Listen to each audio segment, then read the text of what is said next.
தேவனே நான் ஓமதண்டையில்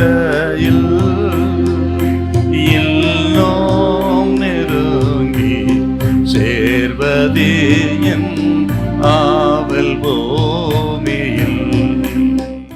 மத்த 8:8 வாசிக்க பார்க்கலாம். 100க்கு அதிபதி பிரதியுத்தரமாக, ஆண்டவரே, நீர் என் வீட்டுக்குள் பிரவேசிக்க நான் பாத்திரன் அல்ல. ஒரு வார்த்தை மாத்திரம் சொல்லும். ஒரு வார்த்தை மாத்திரம் சொல்லும். அப்பொழுது என் வேலைக்காரன் சொஸ்தமாவான். அப்பொழுது என் வேலைக்காரன் சொஸ்தமாவான். ஒரு வார்த்தை மாத்திரம் சொல்லும் கர்த்தாவே. இவனுடைய விசுவாசத்தை பாருங்க, ஆச்சரியமான விசுவாசம். ஆண்டவரே, நீர் என் வீட்டுக்கு வருவதற்கு நான் பாத்திரம் அல்ல. இருக்கிற இடத்துல ஒரு வார்த்தை சொல்லும். அப்படின்னு என்ன அர்த்தம்? நீர் என் வீட்டுக்கு வந்து தான் சுகம் கொடுக்க வேண்டும் அவசியம் இல்லை. இருக்கிற இடத்திலிருந்தே ஒரு வார்த்தை சொன்னால் போதும்.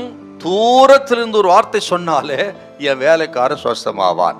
சங்கீதம் 107:20 அவர் வார்த்தை அனுப்பி குணமாக்குகிறது அப்படின்னு பாக்குறோம் பாருங்க.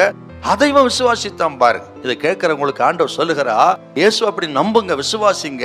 நீங்கள் எங்க இருந்தாலும் சரி, வீட்டுக்குள்ளே இருக்கலாம், வெளியே இருக்கலாம், வியாபார ஸ்தலத்தில் இருக்கலாம், வேலை ஸ்தலத்துக்கு இருக்கலாம், எங்க இருந்ததை கேட்கலாம். நீங்க இருக்கிற இடத்துல இவனை போல நம்ப வேணும், விசுவாசிக்க வேணும். ஆண்டவரே, நீ இருக்கிற இடத்துல இருந்து ஒரு வார்த்தை சொன்னால் போதும், எனக்கு சுகம் கிடைக்க நம்பினீங்கன்னா விசுவாசித்தால் இப்பொழுதே உங்களுக்கு அற்புதத்தை செய்ய இயேசு வல்லவராய் இருக்கிறார். என்ன சொல்றான் பாருங்க.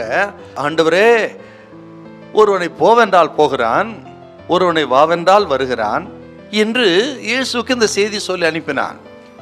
இந்த அர்த்தம் என்னன்னு கேட்டீங்கன்னா, ஆண்டவரே, எனக்கு கீழே 100 ராணுவ வீரர்கள் இருக்கிறார்கள். அவர்களை பார்த்து போனா போவான், வாண்டா வருவான், அப்படி என் அதிகாரத்துக்கு கீழ்ப்படிவான்.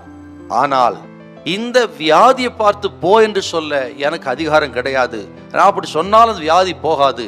இந்த நோயின் மேல் அதிகாரம் உமக்குத்தான் உண்டு ஆண்டவரே. எனக்கு இந்த 100 பேர் மேலதான் அதிகாரம் உண்டு. நீரோ மகா பெரியவர், அற்புதமானவர், அதிசயமான தெய்வம்.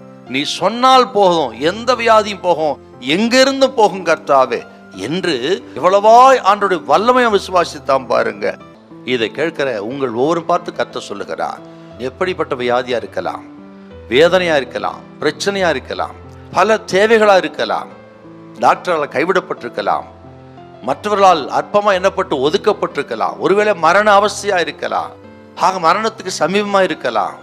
ஆக எதுவோ கர்த்தர் இன்னைக்கு சொல்லுகிறார், அவருக்குரிய வல்லமை நீங்கள் விசுவாசித்தால், இப்பொழுது ஜெபித்தால் உங்களுக்கு ஒரு அற்புதத்தை செய்ய இயேசு வல்லவராயிருக்கிறார். திமிர்வாதமாய் கிடந்த அந்த வேலைக்காரனுக்கு இயேசு இருக்கிற இடத்துல இருந்து சுகம் கொடுத்து அவரை வாழ வைத்தார். உங்களையும் வாழ வைப்பார், தலை நிமிரச் செய்வார், ஆசீர்வதிப்பார், உயர்த்துவார். இயேசு உங்களை கைவிடவே மாட்டார். ஹல்லேலூயா, ஹல்லேலூயா.